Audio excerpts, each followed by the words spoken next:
Trust the process. That is exactly what Arsenal fans have been doing ever since Arteta joined, and he joined at a very dark time for Arsenal. They were on a downward spiral, but he stopped that and done the reverse. Once again, they were an elite club, a team actually worth watching. He brought back the spark. With very smart moves with the ins and outs in the transfer windows and also his general coaching, they then managed to strike up 2 strong title charges in the last 2 seasons. But those aren't trophies. They failed last year and the year before. Coming into this 3rd season, you're thinking, well, now is the time. As they say, 3rd time's the charm. And no more trust the process. It's been some time now. You must deliver in the face of major trophies. But we're now at 11 games in, and they are 9 points behind league leaders Liverpool. And the point of today's video is to talk about why, what happened, and is there any hope to turn it around?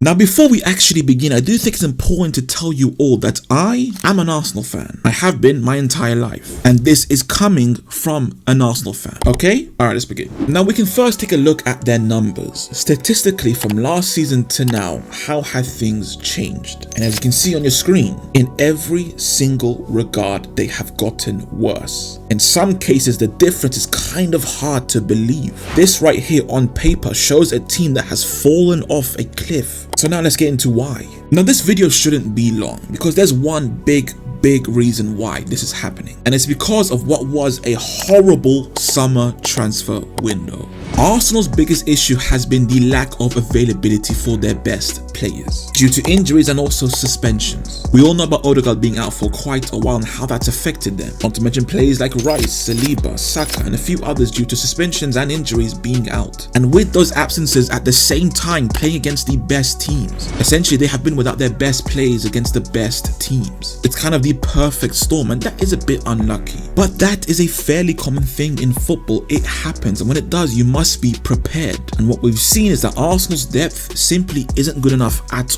all, especially compared to City and Liverpool. And that failure right there, that lack of preparation, that lies on Arteta and the board, and what was, as I said before, a terrible summer transfer window. And let's actually take a look at Arsenal's transfer window, focusing primarily on who joined. Firstly, Calafiori, no complaints, he has been fantastic and has great potential. Then Marino, who started a bit rough, but I actually like him. I think he strengthens our midfield. I love how calm he is on the ball, so no complaints there either. Then goalkeeper Neto on loan. Once again, not an issue there, we need a backup. And finally, Raheem Sterling. Yes, there is an issue here. When he first joined, I kind of understood where Arteta and the board were coming from. Looking at what he was, you can see his worth. But the key word is was. This was always going to be a risk, and it's a risk that so far hasn't panned out at all. He is now not good enough to simply be a backup for Saka, nor a replacement on the left. This transfer has been a bust so far. But the biggest issue isn't who they signed, it's who they didn't. Look, I'm not aware of Arsenal's financial situation, how much they could have spent in the summer. But looking at this team, anyone can see they are just simply one player away from the title. That could be a striker or a left winger. Either way, you get a star in one of those 2 roles. I'm sure most will agree they'll have a fantastic chance of winning the title.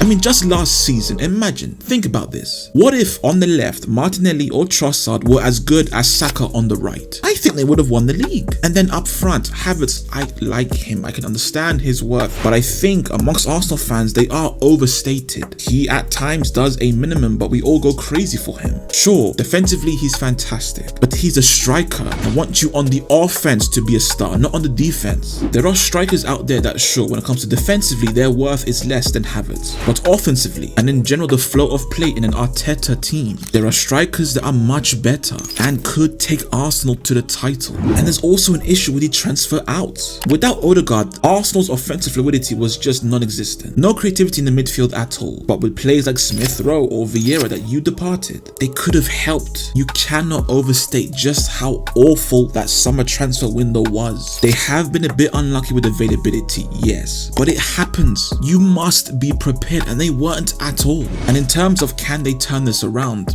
maybe, but very unlikely. The team is back at full strength, I believe, or at least close to it, and I do think they will find once again the form they had last season. But with a 9-point gap back to Liverpool, 5 to City, the damage might already have been done. And honestly now, you could say the Champions League might be their best bet into making this season a success. Ever since Arteta joined, year after year they got better and better and better. And one of the biggest reasons was their moves in the market. Every single transfer in, every single transfer out helped bolster the club. It was that aligned with his general coaching that made us all, like I said at the beginning, trust the process. But now, for the first time, myself and a few others, when it comes to trusting the process, we're starting to stutter. And that takes me to the final thing I want to talk about: Arteta's future. Some Arsenal fans, with what's happened so far, are calling for Arteta's job. There's not a lot of them, but they do exist. Now, if you were to ask me, if come the end of this season, once again, no trophy, no Prem, no Champions League, no nothing, should Arteta lose his job? No. Although I do believe the season after could very well be his final chance. And there's the video. Hope you all enjoyed. Comment down below your thoughts. Do you agree? Do you disagree? If so, why? Like if you enjoyed, subscribe for more. I am the Football Enthusiast. Take care of yourselves.